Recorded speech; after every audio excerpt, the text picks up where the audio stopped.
PG Geeks, episode 100, October 17th, 2016. Happy anniversary, happy anniversary, happy anniversary, happy anniversary.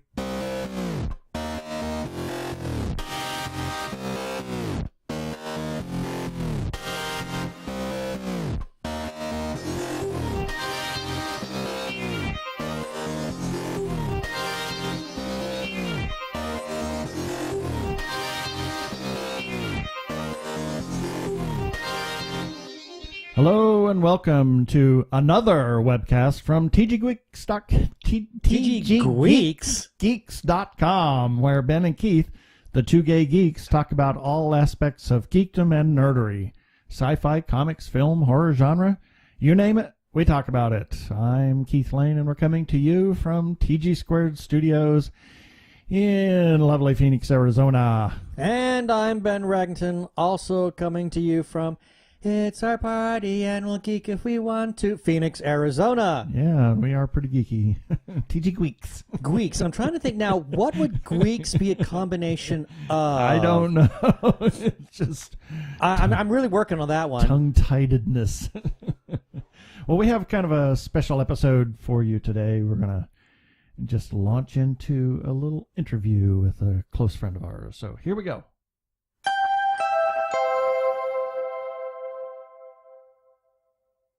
And this time, for our 100th episode, we have a special guest, Mr. Eugene Glover, a longtime friend of ours and co-host of Fusion Patrol that I'm slave to sometimes. Yes. So welcome, Eugene, to the show. Oh, thanks for having me. Or welcome again to the show. Yeah, this is the... You were on our 10th episode, I think. Was it number 10? Was it 10? It might have. That was the first episode with Peter Capaldi. Was it? Yes. God, wow, that's a long time ago. Yeah, when Peter Capaldi first took over, we did a joint episode for both Fusion Patrol and TG Geeks about what we thought of that first Who episode. Yeah, that's a long time ago. Was that? Now. Yeah, I guess it was. Feels like years. Yeah. Well, happy 100. Well, yeah, thank you. So this time I thought I'm going to let Ben talk about what we're going to talk about today. Well, let him introduce it. Okay. As everybody knows, Star Trek has been celebrating its 50th anniversary this year. And, of course, back in the day, and I'm not talking like back when the series was first on, but maybe even then, there were a lot of naysayers. A lot of people that thought, this is just a passing fad. It's never going to last. And that came during the network days. Yeah, and that also came during syndication days, too. I remember my mother just really trashing and said, it's just a stupid fad. It has no imagination. And so yeah, I think, in fact, it's going to be... 1 minute to auto-destruct. Well, it's going to auto-destruct itself. Right. But clearly that's not the case. This series has lasted for this long, and we thought it would be a good idea to maybe have a discussion as to why we think maybe the series has continued to gain excitement from generation to generation. I mean, we got a new TV series or a streaming series that's going to be coming on in actually next spring. We just had another Star Trek film. We don't have to discuss whether it was successful or not, but the fact that Star Trek is still here and it's still relevant, I thought maybe it'd be a nice time to talk about what Star Trek means to us and why we think it has persevered for so long, and maybe how it's influenced our lives. Yeah, so, and if need be, maybe touch on a few episodes or movies where we thought Star Trek really got it right here. I mean, we don't have to go into any of the negative stuff. I mean, there's social media for that. Yeah, exactly. So I want to ask, you're just a few years younger than us, Eugene, just a few, but you are younger than us. Did you watch Star Trek on its initial run, or did you get it in syndication? Was that where you found Star Trek? So I am just in 50, almost 52. So if it was on during my original run, it was just beyond my memory if I watched it. Right. My earliest memory of any television is seeing you know how they used to do the old style ads for local TV stations where they would just have a still frame, right, and they'd show some. I can remember a picture of Kirk and Spock and saying, coming to our local station. And I remember being excited about it. Yeah. Now, so I must have known what it was, but my earliest memory is something for syndication. Okay. Okay. Oh, I see. So when the series was being syndicated, that's when you first remember. Well, that's when most people first remember it. Yeah. Right. I remember a few episodes. I say that I watched it on its initial run. Not regularly. I regularly watched it in syndication, but I remember a few episodes that I did watch in its original run, and it was only because it was up against other things that we were watching in the household that I didn't get to watch it always. But I certainly watched in syndication, as I'm fond of saying. I was banished to the living room of our home where the black and white television was. So I had to watch it in black and white. And I caught it. Well, I'm going to say, not that I didn't catch it. I did get to see it on its network run. I don't remember much in the way of content. What I do recall was looking at the Enterprise as it was flying through space and thinking, that is the most weird-looking ship I have ever seen. Because I grew up in that era where it was either a flying saucer or a rocket ship. Right. And this but not was both. Not both, exactly. And this was a synthesis of both. I mean, you've got the saucer with the primary hull, your warp engines are your rocket ships, and it was just like it had a really bizarre form of symmetry. And I'm only 4, so I kept thinking, this is the strangest thing I've seen in a long time, and that's all I recall. And then it was years later, when it finally hit syndication, that I was actually then really able to watch it. And in the like with everybody else, I was banished to my parents' bedroom because they had a small black and white TV. Yeah. And that was fine with me because I did the cheesy thing of pulling out my little portable cassette recorder and audio taping every single episode that I really liked. And then would just play them back in my bedroom, on a weekend or something like that. But that's when I really began to just dive into Trek. Who here hasn't done that? No, seriously. Yeah, exactly. I think we all did. Exactly. Well, you did, Keith. I'm sure you did. Oh, I know. Yeah, absolutely. And I think you and I, Eugene, we've discussed that, haven't we? Yeah. I had books of those cassette tape foldovers. Right. Yes. Snap it, and they would just have as neatly as I could ever write. Neatly, I had Star Trek episodes. And, I think I had the same I got thing. older MASH episodes and James Bond. Oh, it was. Well, I pathetic. kept all my. Well, I had long ago, and this was before. I think actually this was back when there was talk of the Star Trek Phase 2 series. In Berkeley, there was this tiny. It was like the first Star Trek store, and it was called the Federation Outpost. So my best friend Bill, he and I went there, and it was tiny. I mean, it was about the size of our office. It's really small, but I didn't care because they had nothing but Star Trek stuff, and they had this. It was a. Well, they were selling a series of sounds. It was called Sounds of Star Trek. Right. And you could either buy them individually, yeah, stuff like that. You could buy them individually, or you could buy the entire set of 6. And it would, if you did buy the entire set of 6, it would come in this big plastic molded thing that held tapes. And I just thought, what the heck? I'll buy one, and then I'm going to use the remaining 5 slots just to store my cassettes of Star Trek. But then I kind of went a little hog wild and started recording too much Star Trek, so I just kind of I kind of outgrew that. But yeah, that's well, it also included music too. Okay, so you want to mention how Star Trek has influenced your life? I'll give you a good example right now. Recording those episodes. As I was younger, I would hold the tape recorder in front of the TV, which, as you know, is terrible. I could hear my dad playing pool in the background, and clack, and and all these things going on. I think I know where this is going. I think I know where this is going. Yes. Yeah, with like a earphone jack that I could plug in. To Yes. hear it better, and I moved on, and I kept moving on with better and better recording equipment. I did too. This is part of why I do a podcast, because I got the sort of recording geek chic from that Lord. thing. I did the same thing. Now, in my case, I originally had it was an external microphone, a little tiny portable handheld mic, and I had a little tiny mount that I could stick up there, and the volume had to be just right in order to hear it, and of course, anytime someone came in the room, I'm like, shh, of course, that pissed my parents off every single time. Yeah, And then, of course, that's on the as well. tape, Yeah, and then they'd be like, "Oh, I'm really sorry. Let me tiptoe out." It's like, "Oh, okay, well that's on the tape now." Did you memorize those sounds on the tapes? Yes, You knew exactly when they were coming up. I knew every they were time you coming, listened and to them. yeah, I knew exactly what coming. And then I was at one point because I was such a geek, I was looking through the instructions for my portable cassette player, and it talked about patch cords. And I thought, what is this? So I started reading it more carefully, and it was jack to jack. It wasn't there was no audio device. It was a direct wire between one device and another. And they said, if you're recording something off like music or television, this is a really good way to go. So I then went to the local Radio Shack. Oh, God, And yes. got one of those.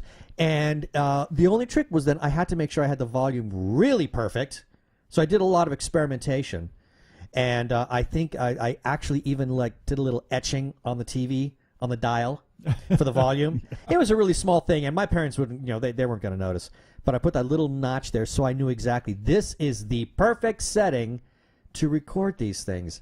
And yeah, like you, I was always looking at new ways to improve on the fidelity of that. So I sort of became a bit of a geek for audio engineering as well. I think one of the funniest things about doing the patch cord, at least for me, was that I couldn't hear the episode then. No, I couldn't Right. either. So you actually watched the episode with no sound so that you could hear the sound later. Well, I had to watch it so I could hit pause when the commercials come. Yeah. So it's like I had no problem sitting there watching a silent film for all intents and purposes. I mean, it didn't bother me one bit because I knew I was getting the audio later. That was certainly intensive purposes, right? Oh yeah. But bum. Yeah. Where's your rim shot? Where's my rim? There we go. I used to have all the chords and this and that and the other, and from vinyl to tape and all the mixtures and all the this and all of the that, and I wound up in 7th grade being the recording guy for the choir and the bands and all that kind of stuff. That happened to me too. Did that through high school, and just always had something going on, and so now we have all these chords and crap at the house. Yeah, but yeah, A that whole room full of that shit. Yeah, but stuff. whoa! But I think a lot of that did stem from without even thinking about it. And I'm glad you brought that up, Eugene. It never really dawned on me until you said that. That really was spawned by this need to have good Star Trek audio. Who knew that watching Star Trek would turn us into podcasters? Yeah, exactly. Well, oh my there's a crime God! against humanity that Star Trek is. Yeah, well, there's the ugly underbelly of Trek podcasting. Yeah. So, well, I wonder how many podcasters have been influenced by Star Trek.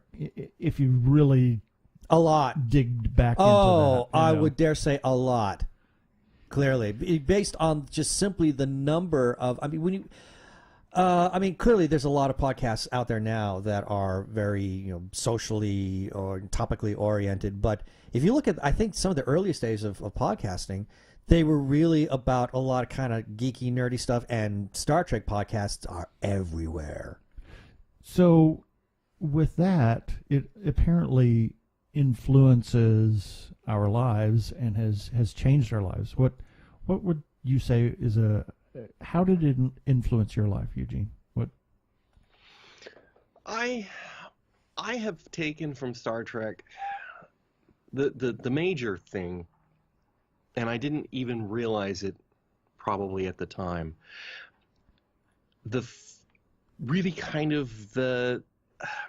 taken the philosophy of Trek to heart in my life. That was inculcated into me just from sheer day after day watching it. I believe in what Star Trek stands for, not necessarily what Star Trek has become, but the basic underlying, it's a sort of humanistic message. It's a message of diversity. It's a message of doing what you say you're going to do, have the principles and stand up for the principles, and live and let live to some degree. I say to some degree just because of the prime directive thing, but we are not going down that road again. But it's a correct. It's an acceptable idea to have the notion that you should leave others alone, right? To do their own thing. I'll never let them disagree with that. self-destruct. I won't disagree with that.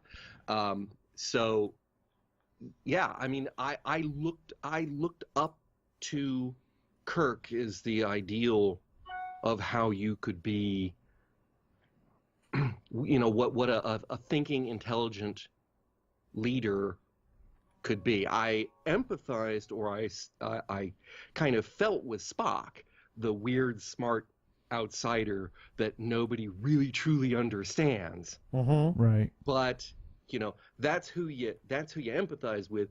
Kirk is who I looked to for guidance, more so than anywhere else. And it wasn't, I didn't realize it at the time, but it's what I patterned it off of. Mm-hmm. So that's kind of a trite cliche answer, but I mean, it really is where I get a lot of my precepts of morality from. Right.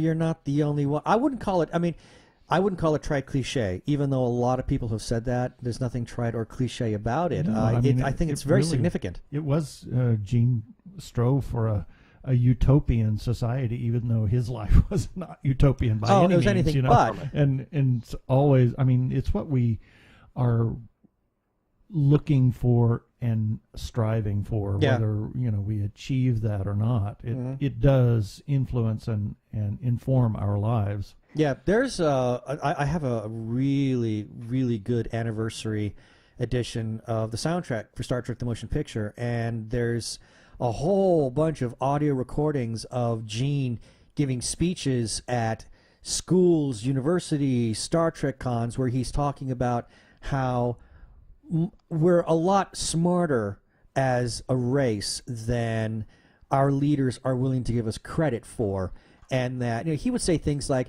aliens didn't build the pyramids, smart people built the pyramids because we're smart people, and how we can, through our intelligence and just self-will, we can achieve a much better society. And so that's been one of the biggest ideals that I think a lot of people have really taken away. And as far as Eugene, as what you said, modeling your life, I remember reading stories about people that were so impressed with the dispassionate approach to life, and that may sound a little harsh, but I think they were more interested in the critical thinking that Spock did, in terms of how you approach whatever comes your way. And a lot of people were trying to, on their own, adopt a more Vulcan-type ideal in terms of how they lived. Instead of letting their passions govern them, they would govern their passions instead and try to go for a more dispassionate form of life. So you're not the only one to get that, to have your life be molded by the likes of Kirk and Spock. It's a funny thing because, and of course I did that as a kid too. I was do the unemotional thing and try to be Spock, and I love critical thinking, and don't remotely get me started on not loving that. But it is clear as you get older, I think, as you get older, and we're not talking about Wrath of Khan or Star Trek: The Motion Picture yet. It's kind of clear as you get older that Spock is missing something. Kirk ultimately solves the day with Spock's help. And as you kind of start looking at the equation, Spock is a wonderful character, but there is always something there. There's a little bit of a tragic nature to Spock's character because, take Galileo 7, where you put him in command. He should be, but he's not great at it. It's the compassion, it's the intuition that he doesn't have, and Kirk does, and that's what makes the difference. So if you look at it, it's like, I'm him, But he even in a way wants to strive to be Kirk. And then when you get into the movies, of course, that becomes more apparent because Spock kind of comes into his own skin. He finally comes to that agreement with his human and Vulcan halves and becomes better for it. Mm-hmm. So, and I think I could almost say that that's kind of what I did eventually. Yeah. You move beyond it and say, hey, that's not everything.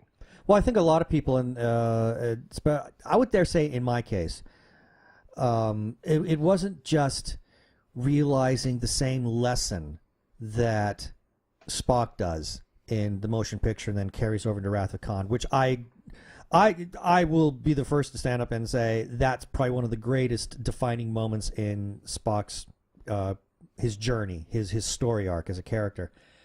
But and you and I have talked about this elsewhere about how you look at that little triumvirate of characters, not just Kirk, not just Spock, but then you throw McCoy into this mix too.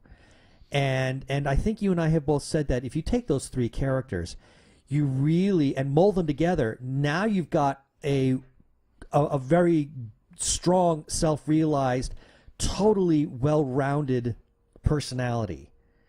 And I think as I've gotten older, I try to incorporate aspects of all three and know when to maybe bring out one of those aspects for a particular situation, but then maybe later the day let another one kind of take the front seat, if you know what I mean. Yeah.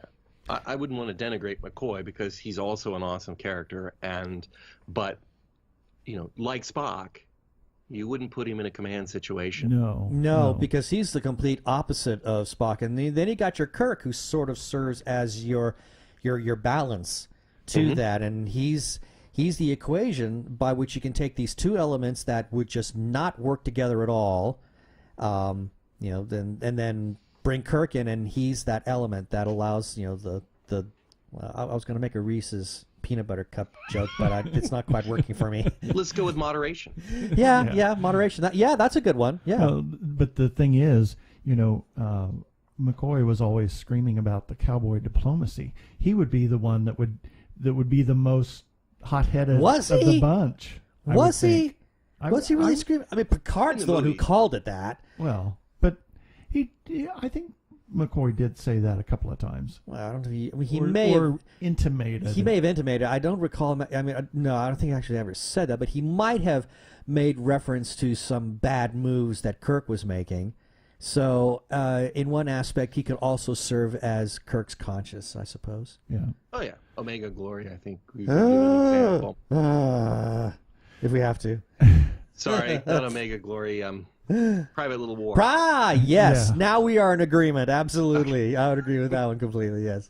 Sorry, I knew I was thinking Gene Roddenberry script. I always throw Omega Glory up first in my mind, but which is my favorite dramatic reading of the Constitution.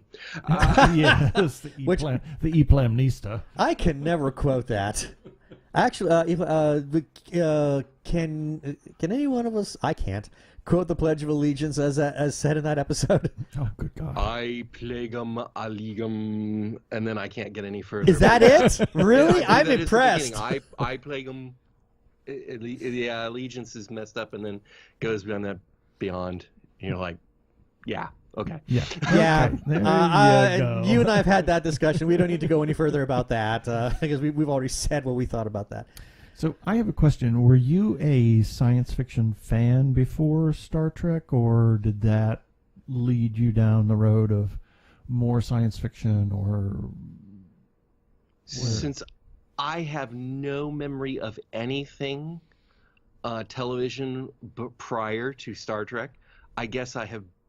It had to lead me down that path. Well, I mean, not necessarily just television, but reading. Well, I couldn't read at that age, so. Even fair enough. in the syndication era. Well, I can't say for certain, but I just can't remember prior to that. I can't remember a time in my life when Star Trek wasn't there Okay. every day. Okay.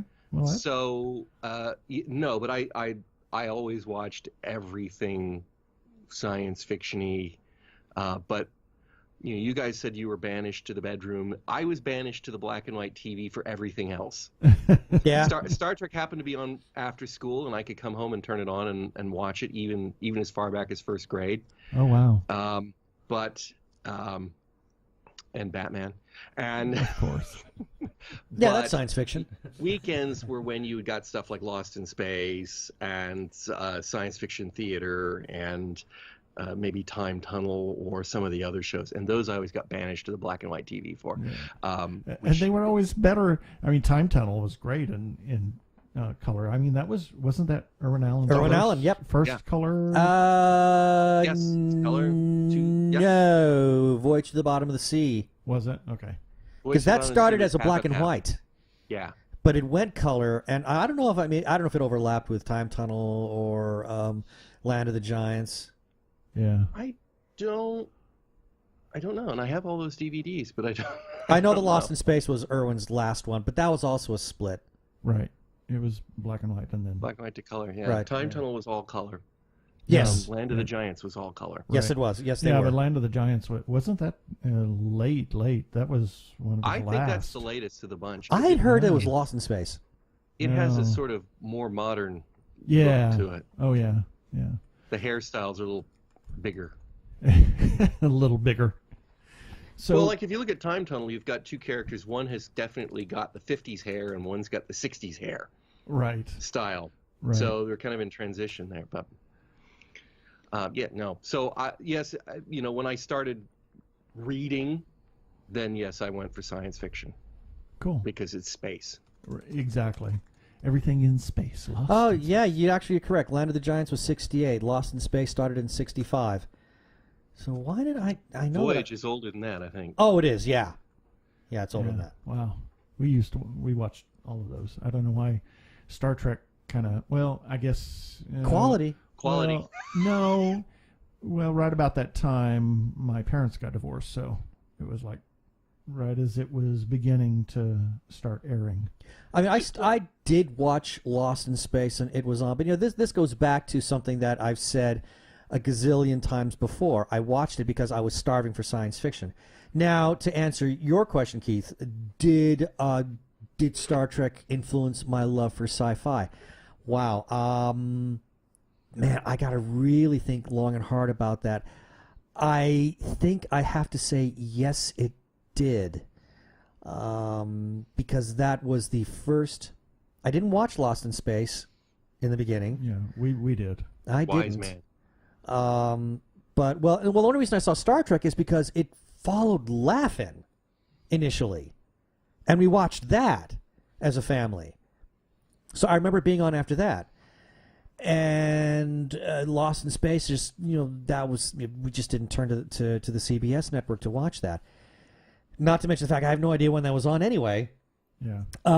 But Star Trek, I think, was the first one that I recall, and then I think I'm not sure, but I think the first Irwin Allen sci-fi series I saw was Time Tunnel, and oddly enough, it was an episode that was set on the moon, of all things. Oh yeah, okay. I remember that one. Yeah. They time tunneled into the spaceship going to... Yes, Yeah. absolutely. It was very, very George Pal looking. I have a question for you. So if you... I'm going to admit this. When I was, say, first grade age, I probably did not see a whole heck of a lot of distinction between Star Trek and Lost in Space. It was cool stuff I'm watching on TV. I don't know that I could differentiate the depth of storytelling and or morality on display. I couldn't, not at that time. Yeah. And not until you're older and you realize, well, this one stands the test of time. Exactly. Yeah. And this one does not. Yeah. Well, I mean, except for the episode with the carrot man. That one is a classic, but in Lost in Space. But Well, I suppose if it has to be. Yeah. I think that the Lost in Space, Star Trek, and all of that led me to go see 2001 in the theater. Because it was, and then that was the big turning point of seeing science fiction and reading science fiction, because that was 68. That was, moon landing, the Right. whole 9 yards. And I really ate up science fiction, reading, watching, anything else at that point. Well, when did Star Trek really go into syndication is a big question, because that informs where my development actually just really began to take off, because I remember I had seen Star Trek, I knew about it, and I saw it occasionally on one of the independent channels in the Bay Area. There'd be an episode here or there on a Saturday, but I wasn't really following it because it was on a Saturday, and the family's usually really busy on a Saturday. And then I didn't discover it again. Let's see, I was 76, 75, 75, about until 1973. We had moved, and I had become best friends with this classmate of mine who was reading The Making of Star Trek.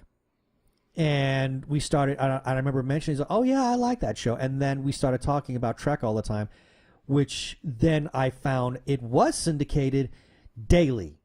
March 1969. Okay. Yeah, I can believe that, yeah. But again, I wasn't watching it very regularly at the time because of when we were getting it in the local channel. But it wasn't until later that it was daily. You could see it Monday through Friday, very stripped down, but it was there. And that's, I think, and I have to be honest, that was when my love for science fiction really began to develop. And at that time, I was just becoming intelligent enough to start to see the differences between something like Star Trek and something like Lost in Space, that have where Star Trek has got just really good morality plays, and Lost in Space had Dr. Smith. And that the Star Trek was, even though you weren't able to discern it, those patterns were being laid down. Yes, they are. Yes, they were. At a young age. Yep. In, Yes, they in were. your mind. Yeah. I remember we talked about this on another show, Keith and I, where years later I could look at the episode, Let That Be Your Last Battlefield, and without going deep into the episode, I immediately understood what the story was all about. And it's because that it had been laid in there. As you said, the seed of that idea had been planted subconsciously, and as I got older, it kind of blossomed, and I understood what that was all about. That's a funny episode, because I will admit I don't like it. I mean, I'm not a fan of it either. I don't think it's a good story. But I don't think either. The central idea, when it hits you, Right. like a baseball bat to the back of your head, but he's half black on the left side. Yeah. Like, Right. Yeah, I think the execution my. of the episode is terrible. Oh God, yeah. But it's it's badly performed. but the idea and The idea is the moral of the story, shall we say? Yeah. Even how badly told it was, yeah. Or let's pick a better episode where I could see literary parallels. I remember watching The Doomsday Machine, and then it just like, oh my God, it's Moby Dick. Exactly. Yeah. And Decker, he's Ahab. There we are. So yeah, those seeds were planted much earlier on, but there's something kind of gratifying about watching it a little bit later. When you're better educated, you have a richer literary background, and then you just realize what it is that you're watching, and that and then you get to really appreciate that Star Trek could take classic tales and really go more than just update them, but completely translate them to a science fiction atmosphere, and to see it still see that morality play still work out. It's wonderful to get that, have that light bulb just turn on in your head. So is it really an update of the tale of Moby Dick, or is it an update of the theme of Moby Dick? I would say the theme. No, it's more the theme, yeah, because that Doomsday Machine is hardly a sperm whale. Right. Well, but it is a big, giant, shippy. I mean, larger than ship attacking kind of thing. I mean, I've always kind of wondered where you go beyond the line of we've taken a story and we've basically just sort of updated it, or we've taken the central tenet of the story, which is the obsession to your own destruction. I would say the Kinda. central tenet, the theme, obviously, you can't. I mean, I'm not all that familiar with the classic Run Silent, Run Deep, but clearly that had a massive influence on Balance of Terror. You know, but I don't know what kind of discussion in Run Silent, Run Deep were you having between the two captains. So is it an update? Loosely.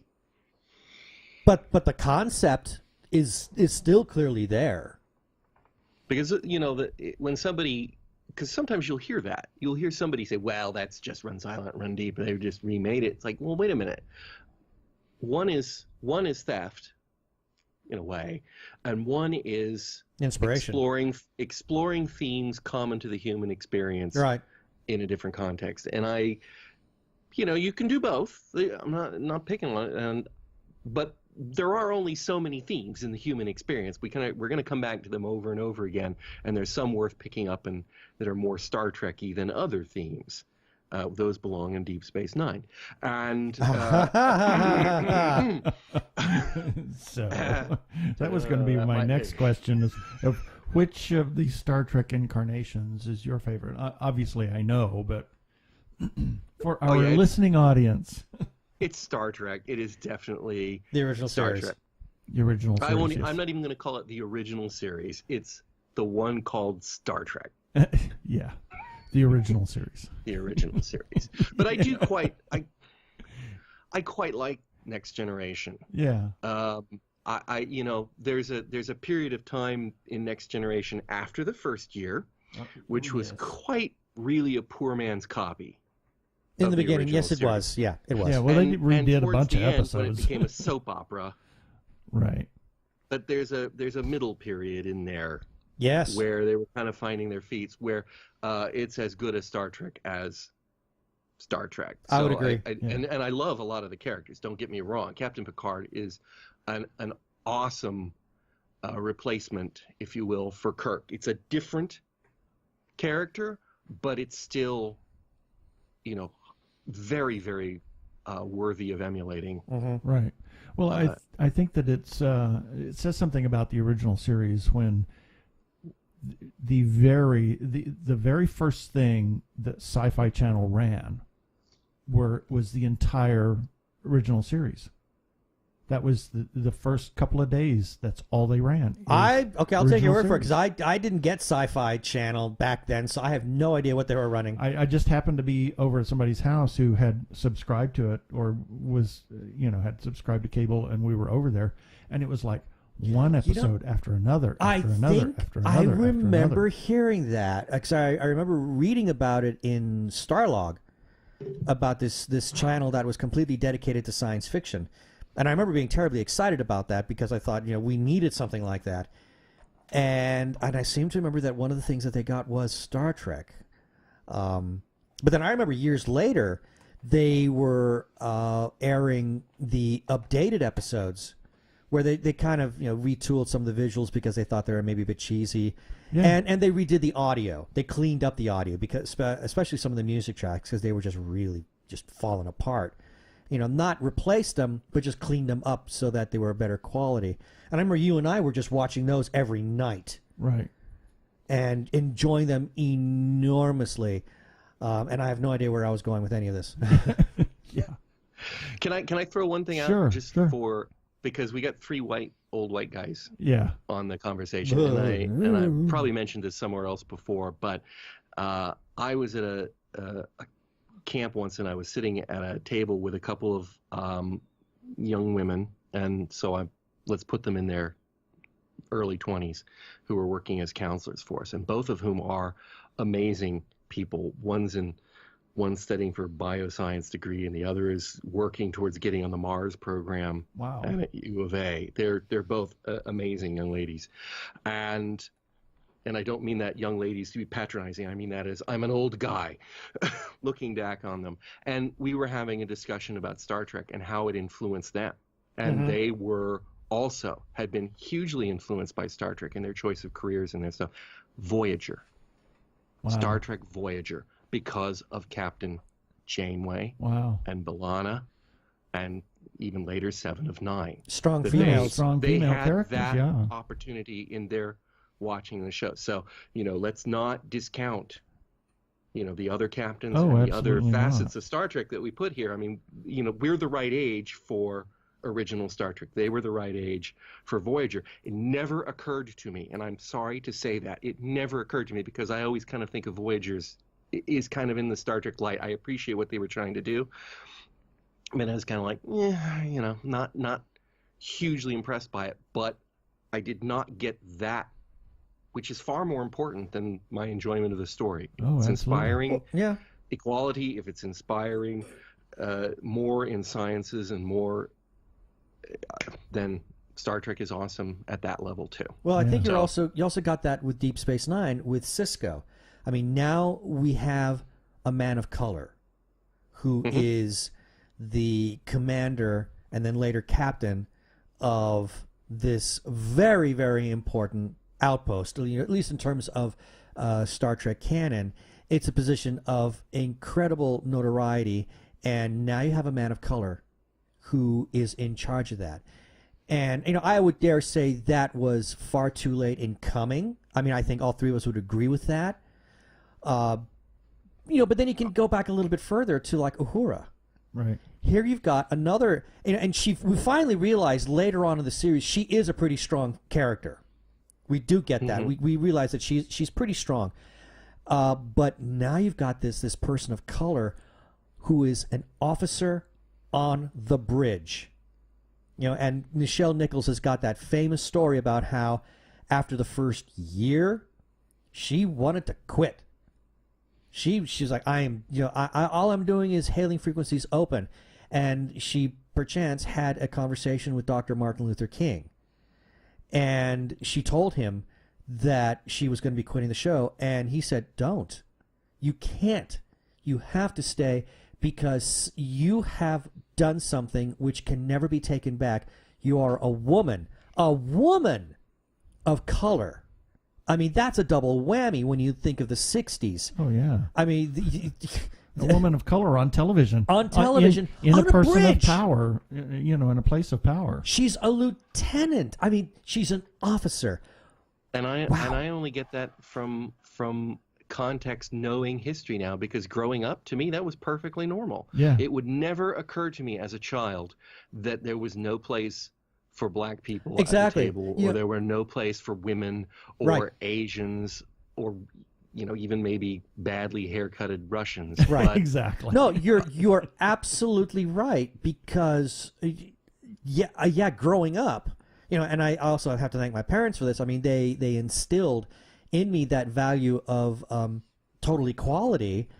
But we grew up when that whole social revolution had already started, and the idea of equality was already before us. So we didn't understand that level of discrimination that existed. But it was still going on at the Oh, time. yeah. Yeah, but I didn't get it. Absolutely. Well, I grew up in it. Well, yeah, you did. You were in Oklahoma. Yeah. But I was growing up in the But- suburbs of San Francisco, and diversity was just all over the place. So it didn't really dawn on me until much later, when looking back at history, at how bad it really was. And I grew up in Arizona, where it was basically, we were all white. Right. So you have part nothing- of it was like, yeah. you just didn't really encounter people of color very, very rarely. And so you couldn't know what it would be like if you went to Georgia. Yeah. Well, like I said, I grew up in it, and I was always amazed at how people could treat others differently just because of their skin color. Because good grief. I was in the heart of the deep, really bad, awful, racial inequality, shall we say, Yeah. for lack of a better term. And it was pretty awful, the way people were treated, whether you were poor or black or, God, we didn't even have any, there weren't any Hispanic people. It was really a case Within of miles, it was black and white. it was really us and them Yeah. at that time. Yeah, so Well, thank maybe goodness the world is fixed now. Oh yeah, Exactly. absolutely. Yeah, so maybe the idea of Uhura or Sulu maybe they had better, stronger impact on either of you as you were watching it. Yeah. It had no impact on me. I mean, I saw Uhura on the bridge, and I just accepted that. Okay, she's a black woman, and she's a communications officer. Move on. Yeah, well, it was a big deal. I really was impressed that there were Asians and black people that had positions that were influential. Right. It helped me to understand kind of who I was later on in life and why do we have this us versus them mentality, Yeah, so Eugene, can we not all get along like they do on Star Trek? Yeah, so Eugene, was as you were watching Star Trek growing up, did anything come across the show that made you just sit up and say, why is it this way?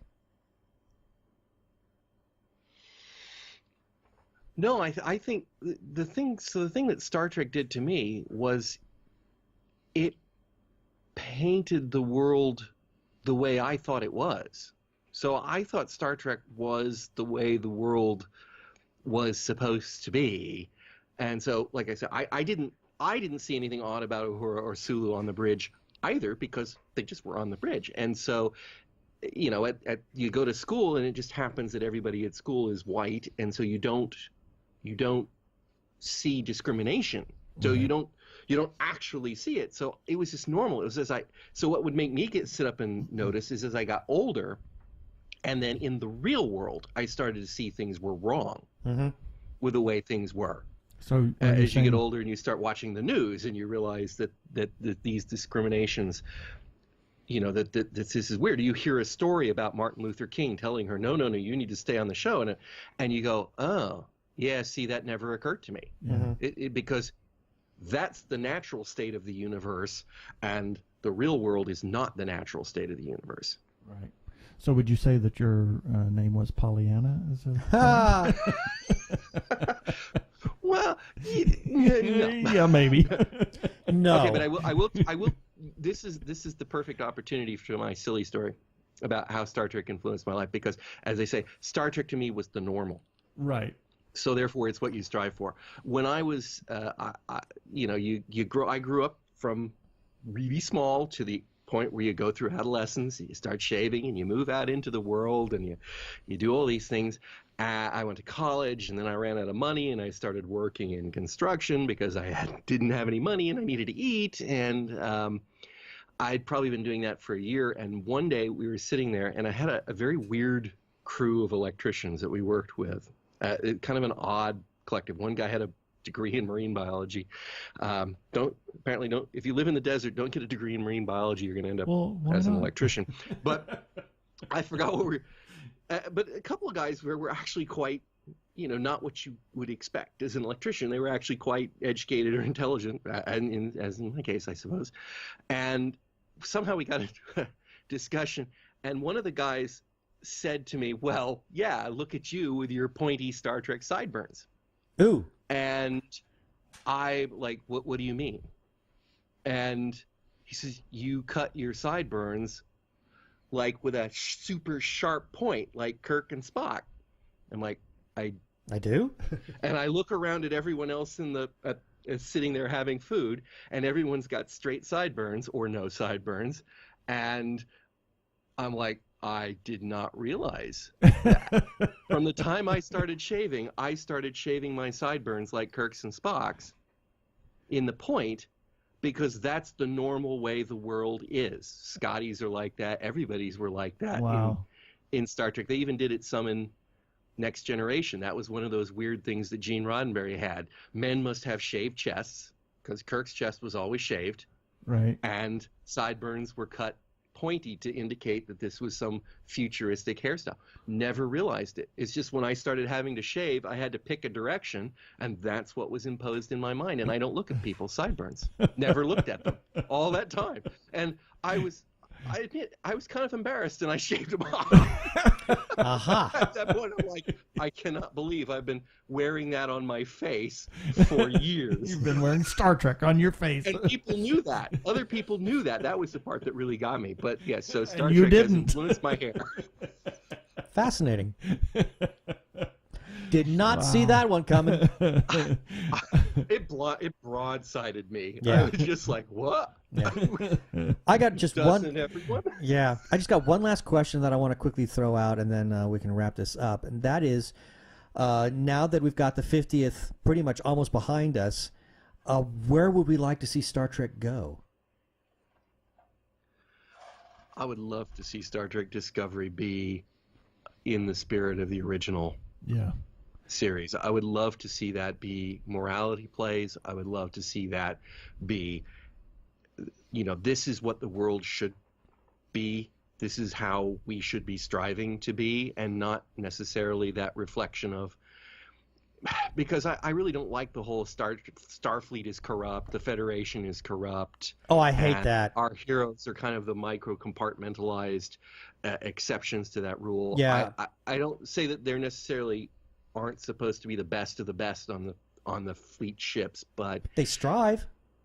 They strive to be best, and I think that they're striving for the principles that everyone in the Federation stands for. Yes. And I would love to see that rather than a kind of dumb action-adventure version of Star Trek. And if they make that, whether or not I even agree necessarily with the decisions that they make of how they go about it or where they get there, if that were the fundamental core of why they're telling these stories, I would be so very, very happy. Wow.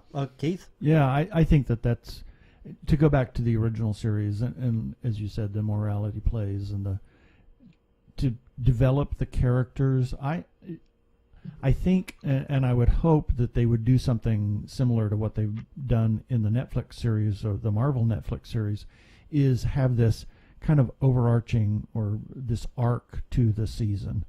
That might be, and in that arc, maybe not necessarily have this real heavy arc, but an arc to the season, and tell those morality plays within that arc. Mm-hmm.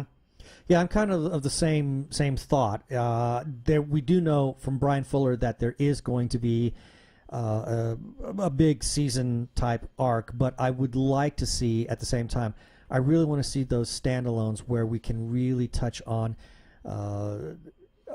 some kind of morale, some kind of moral, be it through the story or through the characters. Do it in a way that the movies can't do it, right? Because it's that weekly visit that allows them to go into directions that the movies have not been able to go. And I agree completely with what you said, Eugene. I really loathe what J.J. Abrams did with the Star Trek verse, and the whole the Starfleet is a really corrupt organization, and yet the Enterprise they're the misfits by being the noble ones. I don't want that. I want to see all of humanity, all of the Federation, striving for that goal as one body of people. That's what I'm really hoping for, and I really that's where I really want to see this upcoming Star Trek series go. Do you think the upcoming Star Trek series is set prior to the original Star Trek, but not much prior to the original Star Trek, because we have not made as much advancements on civil rights with people of color, with women, with other diverse groups, and the Next Generation time frame has kind of tried to eliminate a lot of that, whereas you go back to the original Star Trek, you can start talking about the same issues that they had to talk about in the 1960s, because we have not gone anywhere since the 1960s. I would like to see that. I would like to see him talk about current events, or not necessarily current events, but that's a really big issue. To be that, I would like to see him be that healing thing that happens to smooth over some of this, ugliness that we've seen in the last number of years. Well, they tried to do that with Enterprise. They did it very poorly, but they did attempt that, especially in that show's final season. They really started to then talk about the importance of diversity, the importance of being able to get along in spite of our differences. And sadly, that all came a little bit too late. So maybe Discovery might be a further extrapolation of that. We'll have to just wait and see. So well, wow, good conversation. I really enjoyed it. Thank you, Eugene, for joining us. Yeah. Oh, thanks for having me. I appreciate you thinking of me for your 100. It was Eugene, Why not? Keith and I couldn't think of anybody else, really, to be honest. And I don't mean that there isn't anyone else. No, I mean, we couldn't think of anybody better. Yeah, I mean, to have that conversation. You've been very supportive of us, and you've been there, and you kind of the impetus for us to create this show. Yeah, but also, I mean, Eugene and I, during one of our Fusion Patrol anniversary episodes, had a really bang-up discussion on Star Trek. So, and it Eugene, your love of Trek is no secret. So, you really were like the only person that we could think of that should be on the show. So, thank you for joining us on this. Thank you for having me. So if anybody wants to know about you or what your podcast might be about, where can they find that? They can find that at fusionpatrol.com, and it truly is because of my love of Star Trek. We don't do Star Trek. We do all the other shows that we watched as a crap. kid. Well, They are crap. well, Because we have a necessarily. love for Star Trek, we're going to talk about the man from Atlantis. Well, Or all that other stuff Starlost. I loved as a kid, yeah. yes. Well, interesting if you happen to listen to the rest of the show that this is going to be in. There's a number of 60s personalities that have birthdays this coming week. Oh, are they? Yeah. Oh, what a coincidence. From 60s television. So That could be fun. be sure and give a listen. Thank you so much for being with us, Eugene, and talking about... See you at 200. Yeah. Yeah? Exactly. If not or sooner. Yeah, we'll all go out to dinner some night. Yeah. All right. Thank you so much for being with us. Talk to you later. Yeah, baby. They're like two gay geeks. They're together, you know. They're two gay guys and they're geeks. Is that okay?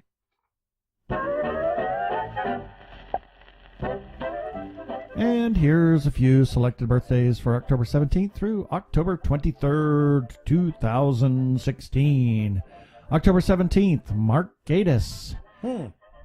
And Irene Ryan. I You know that who name. Irene Ryan? I know that name. It's opera. Granny. Granny? From the Hillbillies. No kidding. Yeah. And we're talking the Beverly Hillbillies. Beverly Hillbillies. We're not talking about the Slovenia Killbillies. No, not the... No. Although trying to see her distill some schnapps would be hilarious. Yeah, well, she did make a recipe. So. Yes, she did.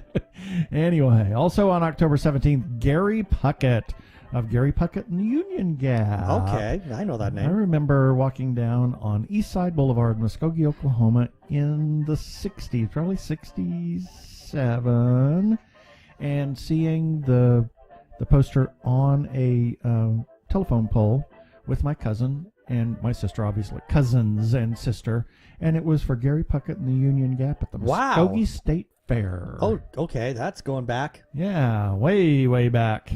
Anyway, other birthdays, October 18th, another figure from the 60s television. And we're really talking shapely figure. Yes, Dawn Wells. She was Mary Ann of Gilligan's Island. Yeah, October 18th also, Howard Shore.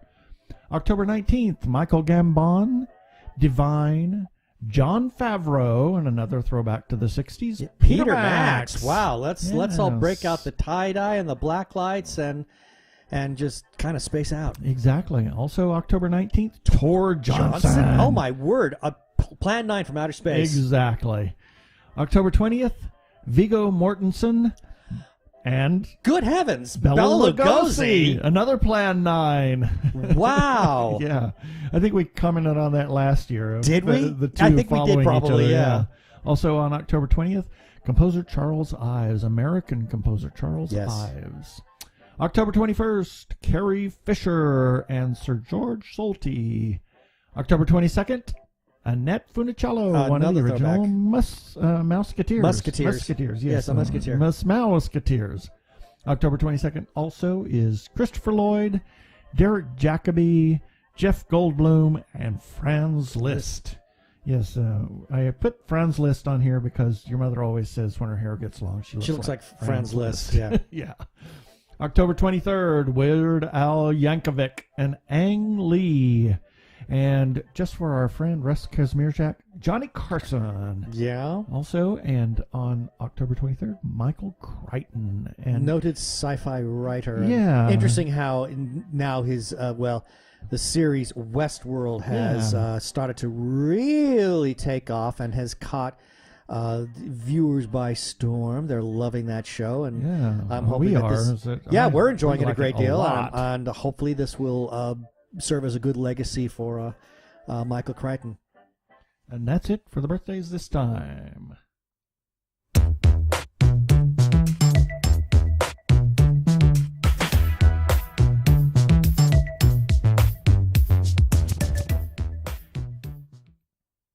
This is Kenny Rotter from the Dumbbells and Dragons podcast, where nerd and fitness collide. Join me and a guest every Wednesday for a new episode where we talk about all things nerdy, pop culture, and health and fitness. Follow me on all social media at Dumbbells Dragon, or just search Dumbbells and Dragons. Work out, nerd out.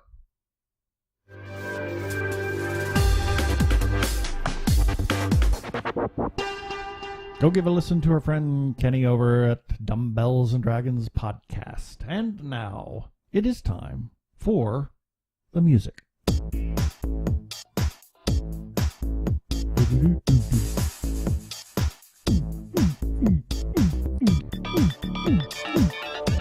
Are you gonna hack up? I know, it sounds like, doesn't it? I caught that from the Lego movie, and it always stuck with me. I thought the same thing. He sounds like he's dying. Yeah. Every time I hear that, it makes me laugh. So yeah, I thought I'd do it. So But it's feedback.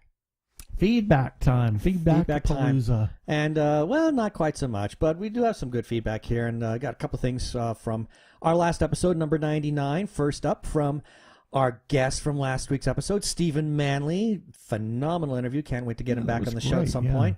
And he just simply writes, "Thank you, Keith and Ben." Yeah. Very happy about that. And I think there may be some opportunities that are stemming down the road from that. Some so other have to wait and things see. going on, yeah. And then we got a wonderful message from a good friend of the show, Hamish Downey, and he writes, "Well, this is brilliant. Only one more until 100. Congratulations on all your work." Yeah, thanks, Hamish. Thank you, and we're like tired now. Yeah, exactly. And we got a great message from Brian Weber, because last episode we commented that it was Justin Hayward's birthday. Yeah. And he said, "Appropriate that Justin Hayward has his birthday in October, as October means we're coming up on my annual listening of the War of the Worlds musical album, which Hayward is in." And he says, "If there's anyone out there who has never heard of the musical version of War of the Worlds, I have to ask, why the hell not?" Yeah, and interesting, when Brian posted that, I said, interestingly enough, when we drove back to Oklahoma, I pulled that out and I stuck it on my iPod and I'm we so listened glad to you it did. on the way to Oklahoma. I think it's very dated, but at the same time, I think it was a little really brilliant. There's some music in good there. stuff there, and to be honest, I think it was ahead of its time. Oh, it was way ahead of its time. It was one of those digital vinyl recordings, Yeah, one but of the first digital vinyl recordings. Not just the technology, but I think also the content, purely from an artistic point of view. I mean, rock operas had been around for some time, but that one was just really ahead of its time. So I think dated maybe in some ways, but I think more appropriate today. Yeah, there's some good themes in there. I really like it. I like it a lot. Yeah. And we got a message from Claire O'Leary. She mentions a show called Stand Against Evil that's on IFC, and she simply writes, "Ben, Keith, this might be right up your streets too." We both of us took a look at the trailer. It looked kind of amusing. We saw it on Facebook.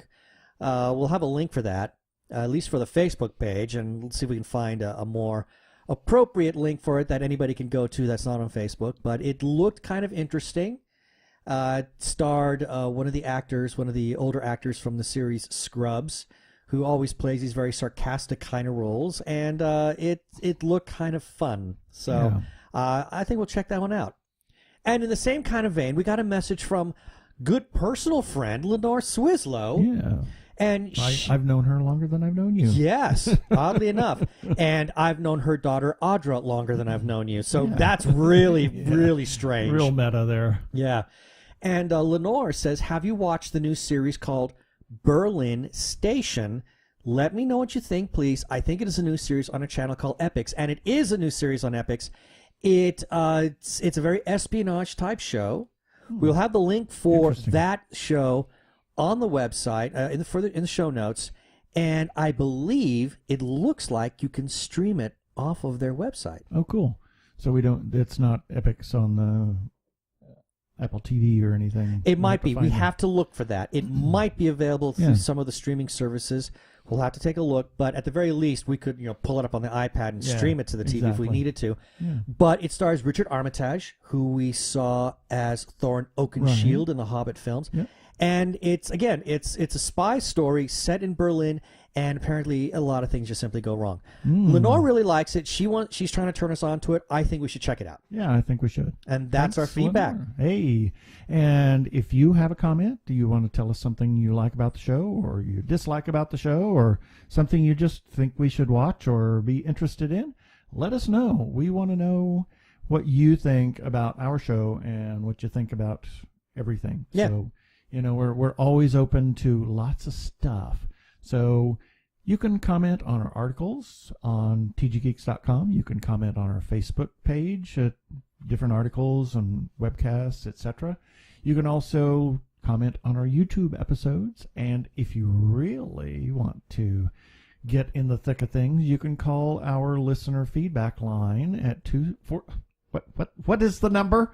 469 TG Geeks. That is 469-844-3357. Were you about to give out your personal cell phone number? I think so. Anyway, so if you call or if you comment on any of the other forms, please play nice. We appreciate it. Hi, this is Jonathan Latt, author of the pulp novel The Geek, and you are listening to the Two Gay Geeks podcast.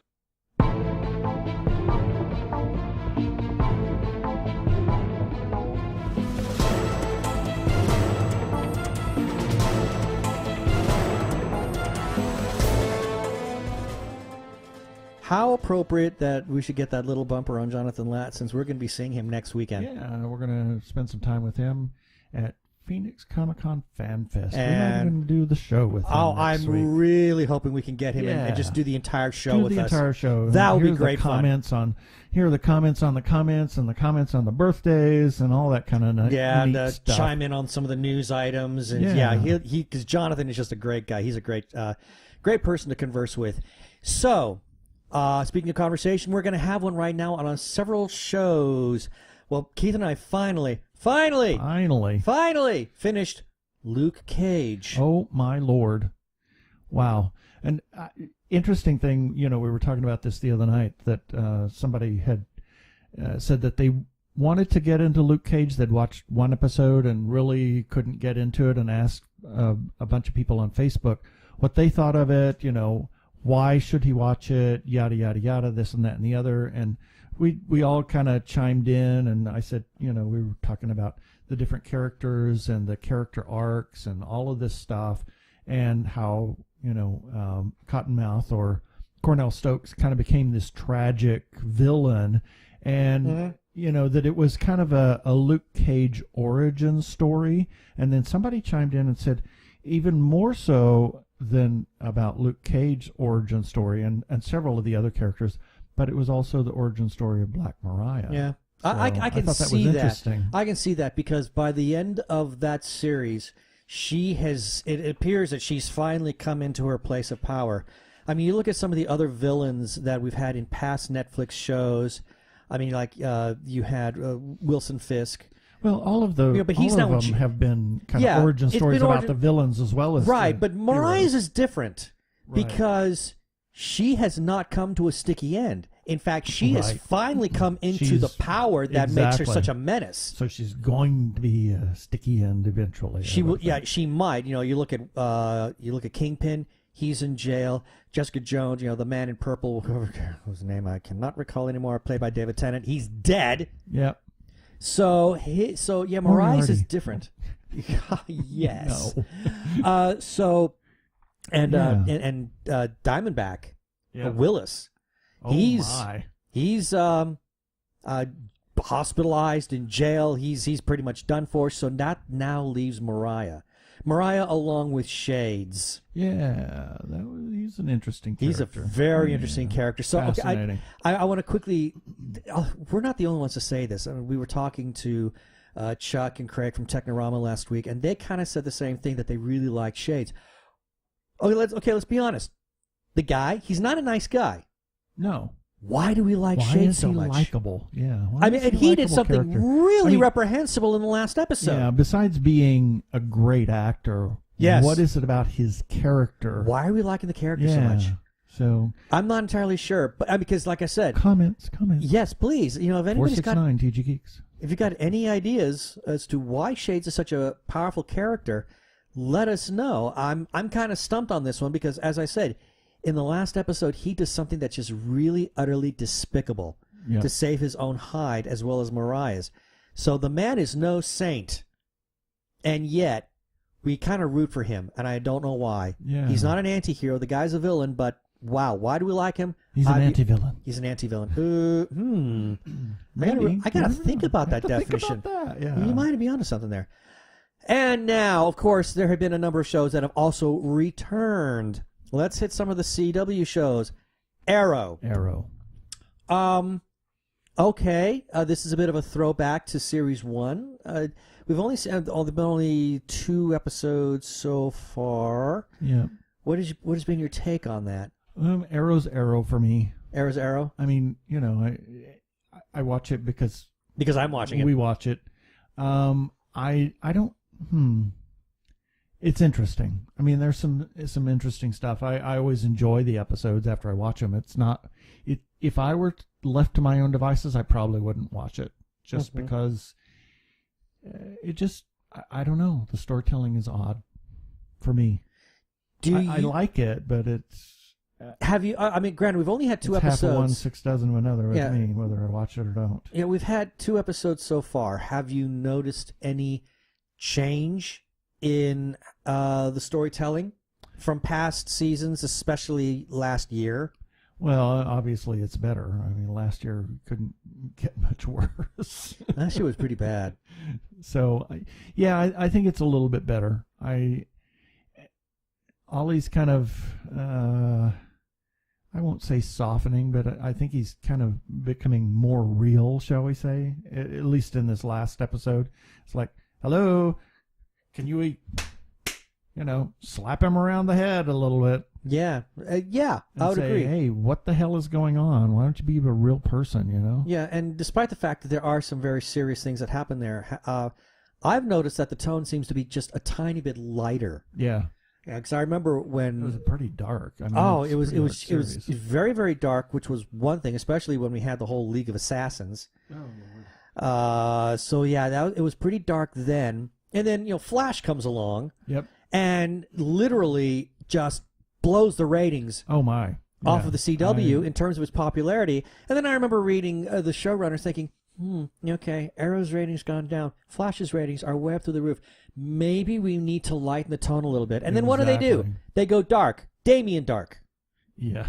And to me, that was a kiss of death almost. Yeah, almost. It almost killed the series. It certainly made it very hard to watch. Yeah. But I think they're doing a little bit better now. They've got a more grounded villain. I like so far what we're seeing with the flashback. Now we're getting to good flashbacks again. Yeah, good flashbacks instead of this. Oh my God. Yeah, I had no idea where it was going last year on the island with the mask and all that. But this year, now we've got Oliver, trying to get into Bratva and seeing how those stories are kind of paralleling to present day. I like that a great deal, and I'm interested in the new team. Yeah, that should be interesting. It should be very interesting. I love Felicity. I think she's stronger now than she's been in a long time. Yeah. Because now she's just not Ollie's girlfriend. Now she's her own person, and I really, really like the character she is now. And I'm going to bring up something which ties into this next discussion. That's the Flash. Yeah. Now, Flash has done something that is kind of very interesting. A lot of people are talking about it. That's the whole Flashpoint storyline. We've only got 2 episodes so far, if I'm correct. I'm liking Flash and the crossover. Well, yeah, that crossover was really hot. Where we meet Felicity again. Yeah. Bump into Felicity. And finally says, you have to leave it alone. Stop touching it. Well, what about Don't touch it, you'll break it. Yeah, don't touch it, you'll break it. What about the nice little conversation you had with Jay Garrick? Yeah, that one was really good. That one, basically, don't touch it, you'll break it. I have done it. Uh-huh. Don't mess around with it. Right. Yeah. So Yeah. And I thought it was very touching. mm-hmm. It was almost his father talking to him. In a way, it really was. It was something really very beautiful about it. Yeah, it was. I really enjoyed it. And, Flash has to realize going forward is really the key. Yep. Which he does. And he ends up initially achieving what it is that he was really after. Yeah, exactly. But now I want to go back to something we saw in Arrow. And that is Flashpoint. How that's affecting things in Arrow. Right. We know a couple of things. Well, we know one huge thing is admitted. Yeah. Diggle's kid is different. Yep. So that could be interesting. In fact, and here's a little nugget to chew on. Remember last year in Legends of Tomorrow, the Legends, they go into the future, they run into a very older Ollie Queen. The city is a wreck, and there's a new sort of archer. Right. How much you willing to bet that's now Diggle's kid? Oh, I'm sure it is. That Flashpoint created that future. Yep. And one other thing. In the opening of our Arrow this year, we discovered that Felicity has a new boyfriend. Right. When did she have time to get a new boyfriend? Exactly. Uh-huh. So I'm kind of wondering if maybe Flashpoint didn't change that as well. Exactly. Just something to throw out there.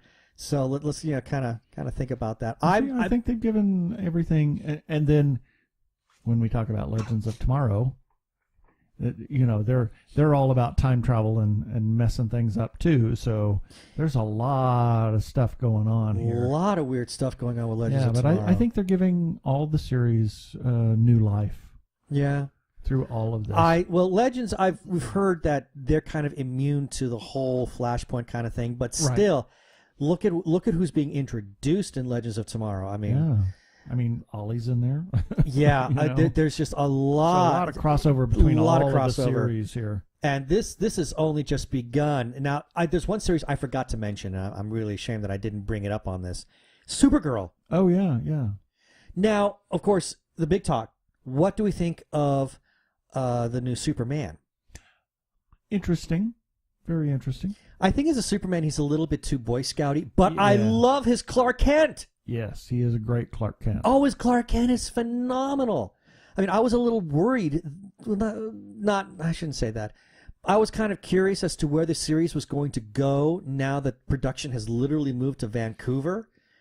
And one thing is, well, you mean I've been coming to this basement of a DEO?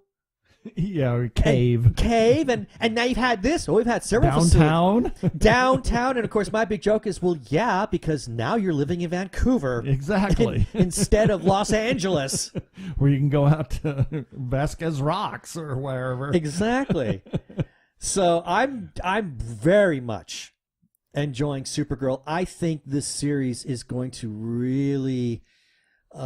Finally, pardon the pun, I think it's going to really take flight. I think it can go somewhere. It's going to now. Tyler Hoechlin, I hope I pronounced that name right, who plays Superman. He's going to be here for a while. Yep. Because he said, Superman says at the end of this last episode, I think I'll stick around for a while. So yeah. I like the idea of him being there, but I know Mark Biaggi last week commented that he hoped it doesn't dilute, that it doesn't take away from Supergirl. I hope it doesn't. Yeah. Because it is about her. Exactly. So we need to be about her and not him. Exactly. I don't mind him being there, and I think his presence could help really develop her character, but we still need to make it about her. Yep. So I'm very curious how that will go. Now, a personal favorite of ours, Lucifer. Oh, my Lord. Now, we've just had the 3rd episode of that show. And, of course, dear old Mum has finally shown up. She showed up at the end of episode 1. We had her throughout episode 2 and in episode 3. Ooh, she takes an interesting direction. Yeah, I'm interested in where the series is going now. It's a completely new direction. It's completely especially new. Since they've decided that she's going to stay on Earth and not go back to hell. That's her punishment. Yeah, so interesting that he and Amenadiel and Mum are all on Earth. All on Earth. And it's taking some really weird directions, in terms of God, the universe, all of that. 42. Yeah. Oh, you didn't ask the question. No, I did not ask the question. God, the universe, And everything. and everything. Yeah. It's gone some really interesting directions. It's very interesting. Amenadiel, he's in trouble. Oh yeah, well, I'm interested to see what nothing. that's all about. We got nothing on what's happening to him, except something's happening to him, but we don't know anything as to why, and he's hiding it.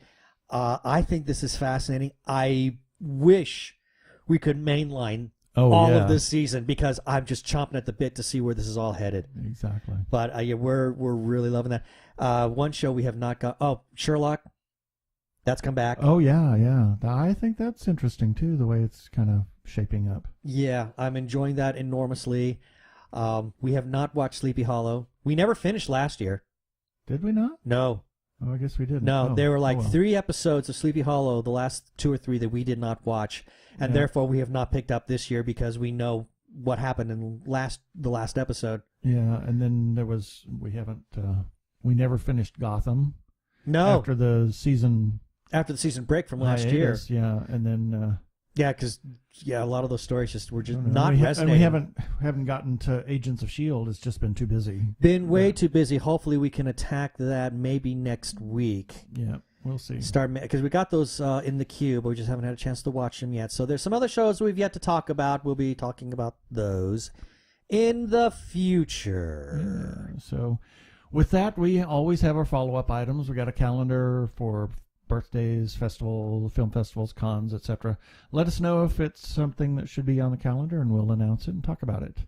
And as you know, we're huge supporters of independent creators, not just film, but any kind of creative outlet, independent comic book creators, writers, etc. So support those independent creators that you find, especially if you see an Indiegogo campaign or a Kickstarter or some kind of crowdfunding. Take a look at it and consider supporting them with your money. Phoenix Comic-Con Fan Fest next weekend. Woohoo!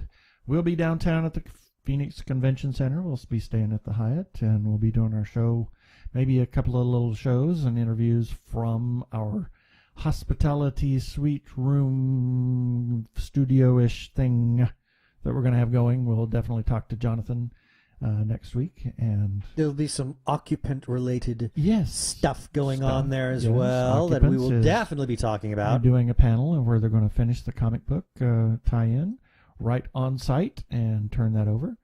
And then the following weekend, October 29th, Cottonwood Comic Book Show at the Cornerstone Church in Cottonwood, Arizona. And we'll be doing the show there too. Only $5. It's worth it, people. We're going to have a table. There's going to be some local artists, a few from the Phoenix area. We're going to have Stephen Reed, Mike Gallagher, Brian Augustin. I know that Janimal is going to be there, right, and Russ Kazmierczak are going to be there. And check out the article for the poster for that. And we'll be there, and we might have something. Yeah, we're going to do a giveaway. I was going to mention that. I forgot to write that down. We have a poster that we framed. It's actually from the October 10th 15-minute preview of Doctor Strange. This is a limited edition poster. It's limited edition. It is dated. We're going to give that away in Cottonwood, so we'll have more details on that later. Yep. So we must give thanks to the following people for being truly awesome and sharing our content. And first off, there is the Doctor Who Fancast Guide. That is a lovely publication that comes out every other day, roughly, that has a whole plethora of articles covering a plethora of topics. And a plethora of our stories keep showing up there, so we love them. They are published by the Doctor Who Talking Who. They are on Twitter, and you can find them by going to Twitter at Talking Who. And, of course, Brian Weber. We love Brian. He has some great content that he puts out on the Arkle Times Post-Dispatch News. And if you want to learn more about the Post-Dispatch News or read it, all you have to do is go to Twitter. His handle is Social Justice Scald, and the actual Twitter ID is at Arkle, A-R-K-L-E. And Brian is also on Tumblr. He has the Incorrect Star Trek Voyager quotes, and we've got a quote here, and it says, "If I'm wrong, I'll hold a press conference where you're both cordially invited to say, 'I told you so,' Captain Janeway." Yeah. I got to think on that one. Yeah, I got to think on that one. And, of course, we have to give thanks to Sci-Fi Obsession. They become huge supporters of us by republishing our stories. We thank them enormously. They can be found at facebook.com/sci-fi-ob. That's SCIFIOB. Yeah, and we want to give a shout out to The Lookie Show, the twins, Sasha and Dagmar. How wonderful. They give us lots of love on Twitter and on YouTube, and I just, a few minutes ago, there were some YouTube comments that came up from Lookie. I haven't had a chance to look at them. Oh, indeed. But they always give us lots of love about the show, and we really appreciate that. They are on Twitter as at Lookie Show, and you can catch their YouTube channel as Lookie Show. They do reviews of oldish movies, really good reviews. They're fabulous. Too. Yeah. Some of the movies are kind of, campy, like what you might get with Elvira, those films. Others are really excellent pieces of work, but they have a lot of fun with their reviews. Yeah. We love the twins. Yes. And we also love the Facebook group, The Gay Geek, because they're gay and they're geeks. That sounds a little familiar, doesn't it? I think we've heard that a little earlier in the show. But they have some awesome content, and there's some really, really great, some just terribly nice people that are there. And the nicest is their moderator, Jeremiah Reeves, because he allows us to post our episodes there. Yes. And you don't have to be gay. You don't necessarily have to be a geek. But if you really want to read some very interesting content on Facebook that's fun, of a geeky nature, you don't have to be gay. You can just go there and just have a great time with everybody there. And, but with all things, play nicely. And you can find them at facebook.com/groups/thegaygeek. Thank you, Jeremiah. And we want to remind you to occasionally click on our Amazon ads that you can find at the end of each article and on the widgets on the side of the website. Excuse me. And if you click on there, you don't have to buy anything. Just kind of click on the ads and it tells Amazon we're getting some traffic. However, if you do want to buy something, use one of our search ads and we get a little bit of a kickback. Thank you for your consideration. And lastly, please, please, please rate us on iTunes. That helps. Oh, absolutely.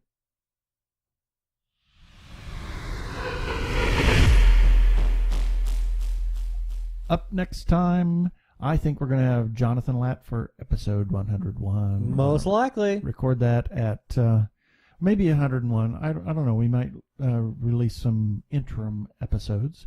But we'll have Jonathan Latt for the regular webcast episode. But it will be FanFest related. Yes. Stay tuned.